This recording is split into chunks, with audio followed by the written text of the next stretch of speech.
I'm here today with the head coach of the men's lightweight crew at Dartmouth, Dan Rook. Welcome to Coaching with COVID. Hopefully this is the last time we ever have to say that.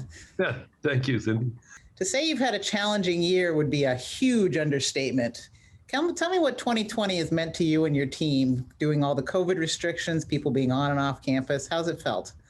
Yeah, it has been a huge challenge, but I think we've tried to do the best with what we could, and we've discovered a few things that we're going to do differently going forwards.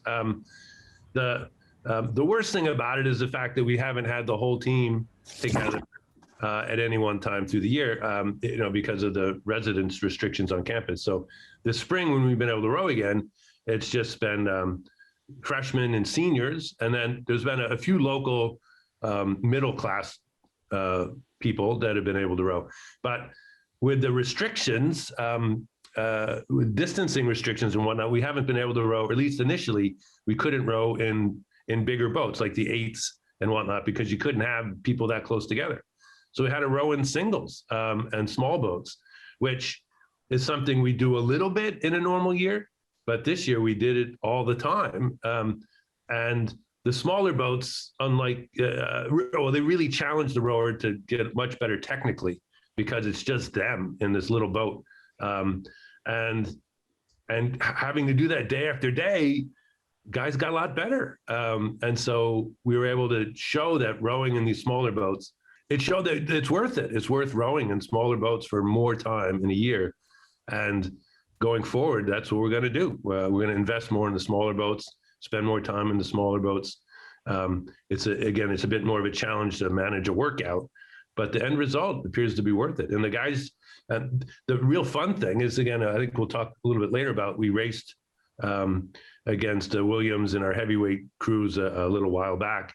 And up until that race, we hadn't rowed in an 8 at all. All these guys who've been rowing in these individual boats, we threw them together in the big boat, and it worked. The boat just took off. So we're excited. You have a silver lining for that. That's the silver lining in the COVID situation. Yeah. I want to know about your feelings for the new boathouse, but first of all, I want to know how much you missed the dungeon of alumni gym and those tanks. Yeah, well, I don't want to diss them too much, because they were convenient and they were what we had, and we made it work. But the new facility is awesome. I mean, it's just, it's sort of state of the art in rowing tank technology, which there is such a thing, believe it or not. And we can now really simulate what we're trying to do in the boat, whereas the old alumni tanks were functional and we utilized them, but they didn't, the water didn't move. You couldn't really do the same thing. And now we can get really great fitness and coaching at the same time in these new tanks. And beyond the tanks, there's just more space to train. And we were always juggling space and people with the 3 programs, and just lightened the load on that a lot, so we can do more of what we want to do, not just what we can do given the space and time that we have. A lot more freedom. So we love it. That's fantastic. And it's a beautiful facility. You can't see it in my picture. I think my head's in the way. Oh, there it is. Yeah. There it is. And one of your rowers, junior rower Cooper Tuckerman, competed for the Olympic trials this year. Yeah. You had that competition. Did you have other athletes that were able to compete anywhere else? They didn't compete, but there's a group, actually most of the guys in this 4 that's about to race at the IRA kind of got together, because they were all off, they're all off campus, and decided that this summer, because then they weren't sure if they're going to be rowing at all for Dartmouth. So this summer they have the under 23 championships, under 23 world championships. And so the US sends an a team of people under the age of 23. And there are lightweight events in that championship. So these guys got together and said they just still want to row. So they're going to keep going and train hard on their own. And they went to one guy's house and they all kind of worked together. And so they didn't compete, but they spent the whole year really working hard. So they didn't compete, but they're ready to compete. And then Cooper was awesome. He went down the Philadelphia Road out of the Vesper Boat Club. He did really well for himself. He didn't make the very top boat to try for the Olympics, but he came very close. And he went to the trials and did really well. And that has been awesome for him. But these other guys are not too far behind. They just haven't competed. That's good. Now, to put it in perspective, your last race as a full lightweight squad was in 2019 at the Princeton Chase. Yeah. Weeks ago, you had an 8 in the heavyweight race. Fast forward to today, you're in a New Jersey hotel room preparing to compete in the national championship. Talk to me about that. Yeah, it's again, we're just delighted. It's we've been able to pull it off, and I mean, we were shocked.